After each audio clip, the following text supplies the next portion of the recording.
Hello and welcome, this is Melskinner, and we're back with some more of the total conversion mod of Stellaris, Star Trek New Horizons. Because I wasn't so sure of the ship designer in a previous video, I went ahead and took an opportunity off camera to take a further look at it and refamiliarize myself with it so I had that understanding that we could move forward with. Having done so, there isn't really a whole lot of changes I can make, as I haven't unlocked enough things through the technology tree. We only have one choice for our weapon systems in that slot. One choice here. We do have two choices here. And at first, looking at things, we have the reactor, which is going to give me 50 power generation and +1 armor hit point, I should say. This is going to give me the same +1 armor hit point, but it's going to give me +4 tracking. Now, it does consume power rather than generate it. But looking at the power that we have, this is only generating 50.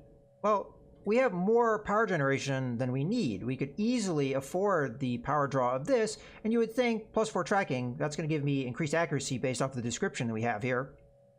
That would be better with a combat ship like this. But having played around with things, that's actually not the case. Take a look at evasion and damage when I make this switch. You'll note that both things went down. That's because excess power does play into this. You do get a bonus for both evasion and damage with excess power. I don't know if accuracy is being factored into this. We don't see accuracy actually being tracked here on these stats at all. So it is possible it's being factored in, but the excess power is actually a greater bonus, so we do generate more damage with it. So as that does seem to be the case, we're going to move forward with that.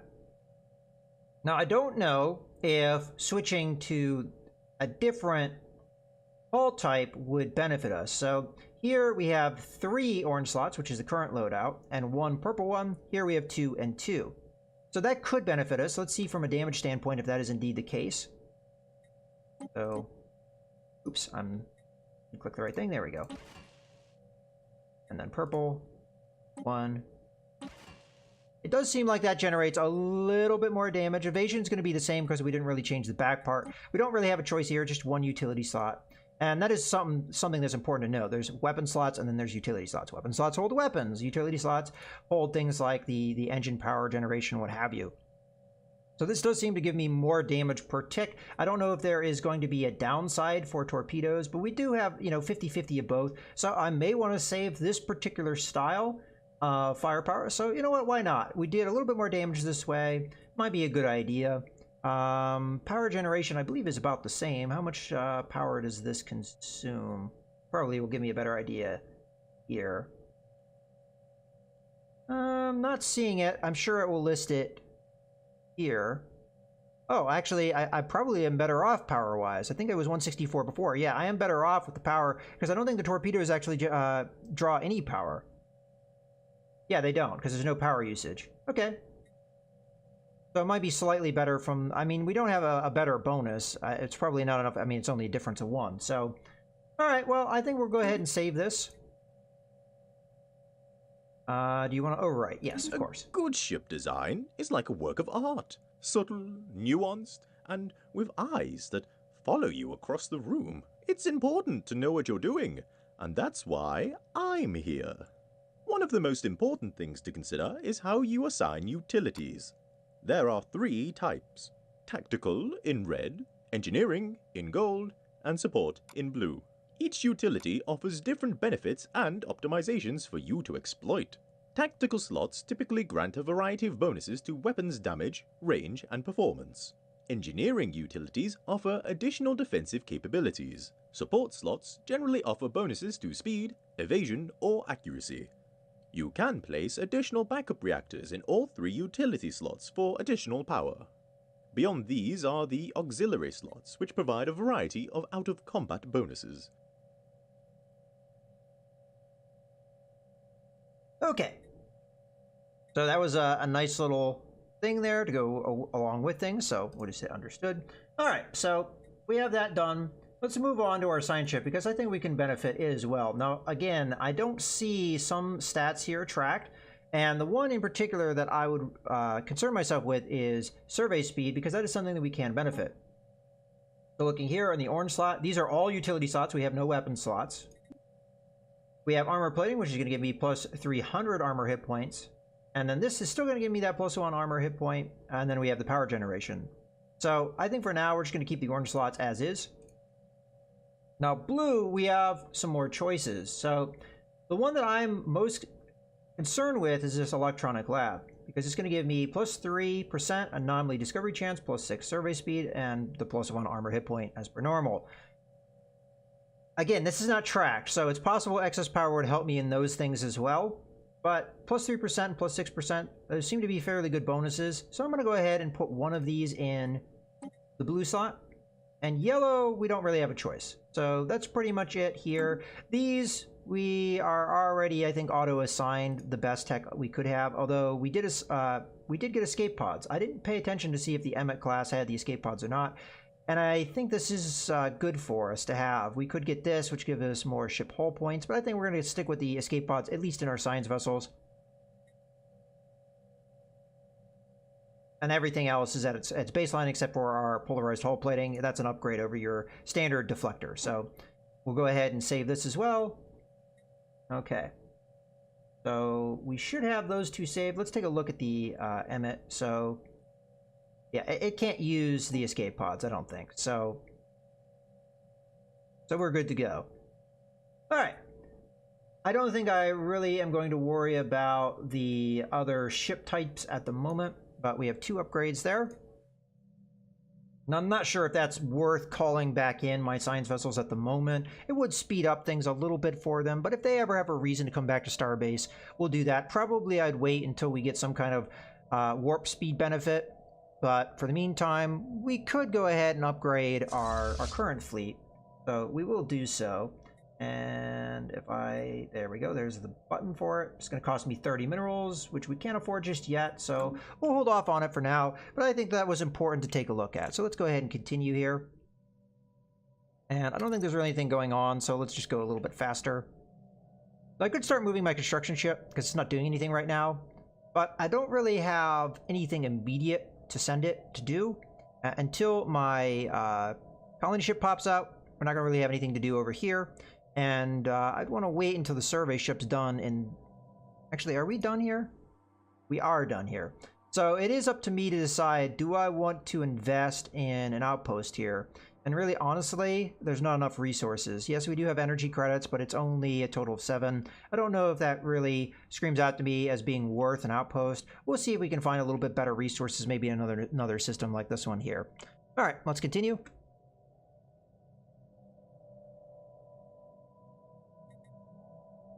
In any case, we want to try and avoid spending too many energy credits while we have the big draw from the... Oh, we got research. Go ahead and take a look at that. We are running... It's not too bad, though. Okay, so we did get the EPS manifold, which is going to possibly give us some weapons damage. Maybe worth putting in that blue slot, as it would... maybe overcome the difference in the excess power. Actually, for sure, it probably would. And this one gets plus 6% hull damage. Okay, well, let's go ahead and take a look at our new research. So, let's see. We've got transport hub, which it looks like it's going to go down the teleportation research tree. We've got optical computer, which is a component. Okay, represent a significant advance in tactile simulation, increasing performance in many ways. Doesn't really tell me how that's going to help, but what is this going to do? Migration speed and resettlement cost. I wouldn't say that's a high priority for me right now, but teleportation tech may eventually be worth it.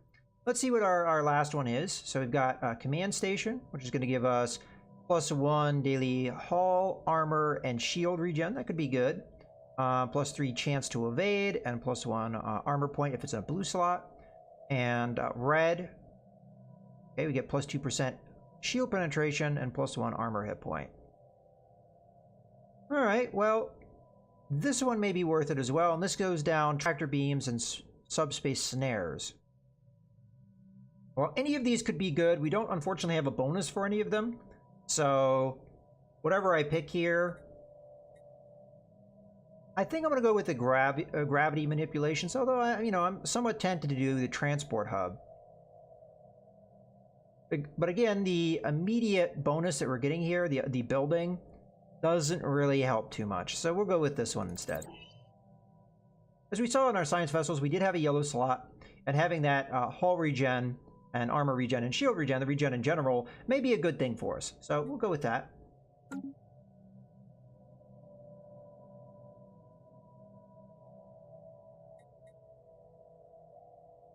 So really, we're just waiting to continue to survey, and eventually we'll pop out this colony ship. It's going to take a while, though.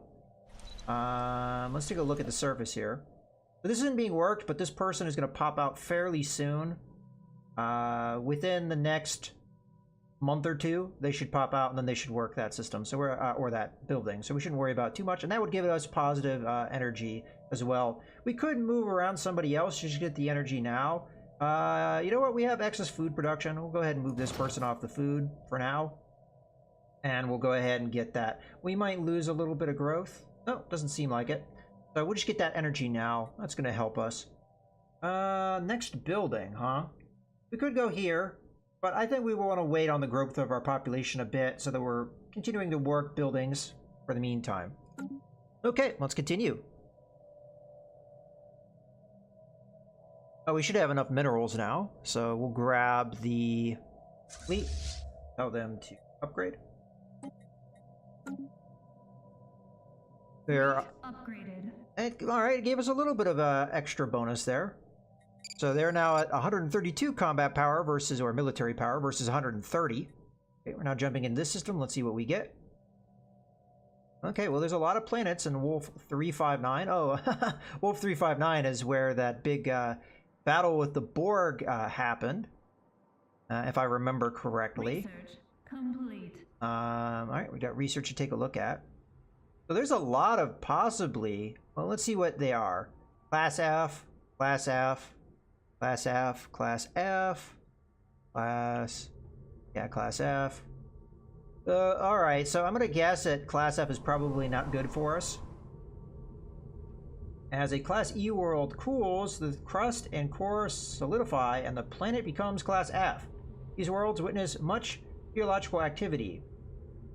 Steam expelled from volcanic eruptions condenses into water and forms the first shallow seas and bolsters the atmosphere with water vapor.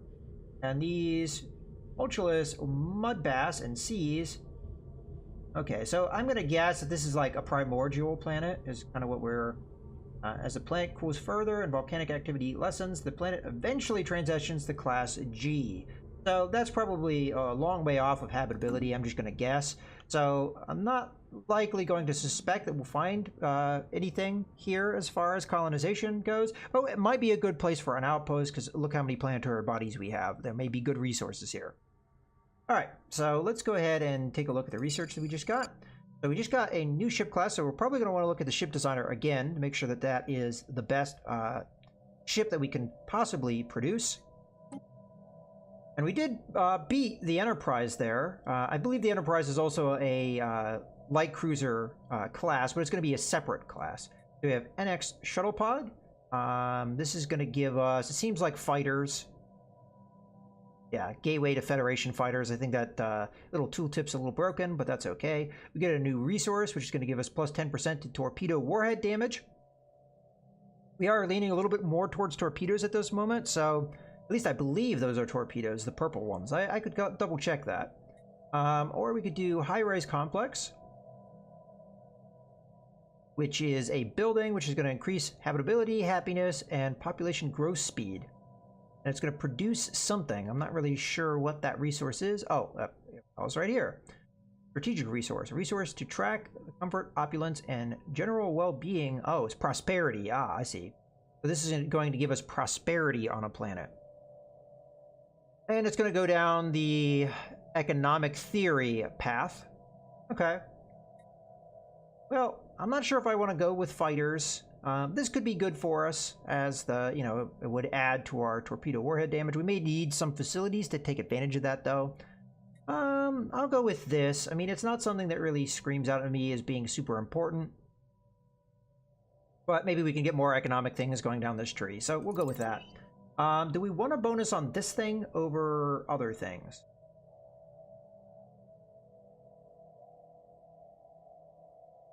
I mean, at this moment, none of these really seem like that they are more important than other things, so I'll just let them go for now. Okay. We're about halfway done. You know what? I'm going to go ahead and grab the science construction ship, and we'll have it come in.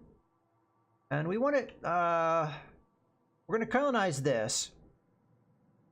We're going to want it roughly in the area, so we'll tell it to enter orbit over there.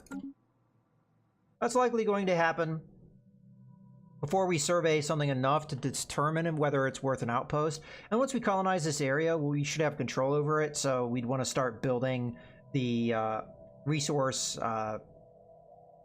mining facilities as quickly as possible. Okay, we can go ahead and get rid of that. We don't need to know about it anymore. We did get that new ship class, so let's take a look at it in the ship designer. So that should be where... Probably have to create a new class because I turned off auto-generate designs because otherwise you can't save changes to things, so I wouldn't have been able to make the change to the Franklin class or the Emmett class. So let's take a look at the Intrepid class, or Intrepid type, I guess I'll call it. Okay, so first, front section. These appear to be all weapon slots, so we have to decide for ourselves what we want to do here. Now, I don't know what the blue slot is for a weapon slot. We haven't seen that yet. Yellow would also be new for us. We could play around with this. We don't necessarily have to go with any particular one. So this is going to be the most familiar to us, orange and purple. That's exactly what we have on the Emmett class frigate. But these two are going to be unique for us. We haven't seen blue or yellow before, so I think we take this one, the heavy weapon emplacement one, because we'll see both types. We'll see blue and yellow, and I'd like to see what those are before we go forward. We may not have tech for it. Let's see, blue. Ah, all right, so maybe they're different sizes of things. So heavy pulse, medium pulse, light pulse. Aha, okay, and that's a turret. Is yellow. Interesting. So it seems that turrets are point defense. I mean, it says right there. So blue is going to be high damage output. And then light blue is very heavy. Okay. Purple is going to be our torpedoes. And then, again, this is going to be a turret.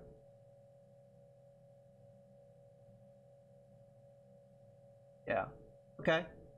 So, I honestly don't think this would be very good from a damage output. I mean, yeah, I'd have to sit here and like think about the math here. 50 to 60 versus, I mean, in theory, how many oranges would it take to get that kind of damage? Well, let's see what torpedoes can do. Well, they do 5 to 17. So, honestly, a blue slot may be more damaging than the other layouts. So, we'll go with a pulse cannon here. And then we don't have a choice for the yellow, so we'll go pulse cannons with those. And then we'll go with the torpedoes as well. Slots that are available. And then we need to go for the rear section, so it's just red, blue, and yellow. So again, I wonder if it follows the same kind of thing with size. Utilities. So we've got, oh, this is the thing that Q was telling us. So orange is engineering, red is tactical, blue is science, and yellow is auxiliary. So let's take a look at what we can put here. So we couldn't use an EPS manifold or a wide dispersal pattern before. So that's nice. This is going to give us a damage buff. We could alternatively put more reactor power into this thing. But the damage buff is going to be more than the reactor power would give us. So let's go with that.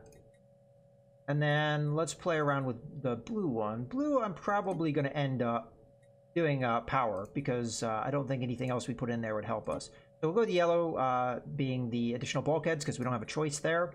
And then I'd rather, I think, go with the power generation because that should be better than anything else. So we're looking at 16.64 damage per tick.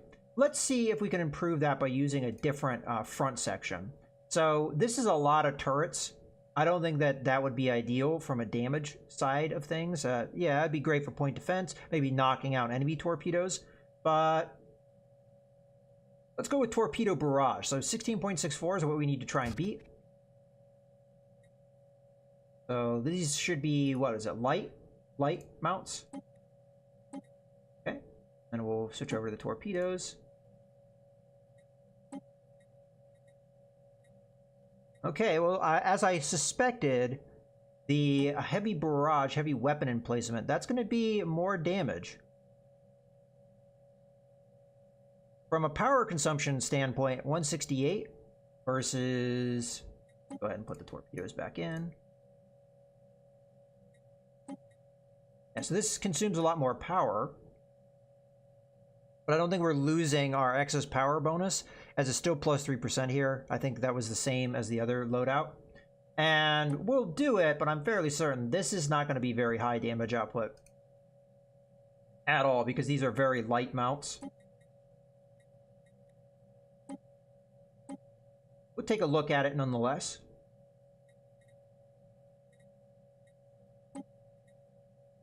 Yeah, so this is the least damaging, and it's going to be very close range, I'm going to guess. I mean, I didn't really look at the range.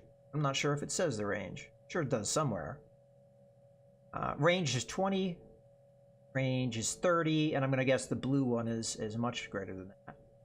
How much is the range on a torpedo? 40. Okay, so that's the longest range weapon out of all these. Alright. So, yeah, I think this is the wisest of the loadouts. If we want to go with most damage we could possibly do. And then what's the range on this sucker? 50. Alright. Yeah, I think this is good. I think that's the way I'm going to want to go. So, nice damage output. You know, it kind of does look like the Enterprise. And it was Intrepid, I believe. We'll go ahead and call it that. And we could change what type of strategy we use. So we could do Charger, which is going to close it into close range. We don't really need to do that because we have three fairly long range weapons. The blue and the purples are going to be 40 and 50. So I think we'd actually want to get more long range sniper here. The ship will stay relatively stationary at maximum weapon range. That seems to make the most sense to me.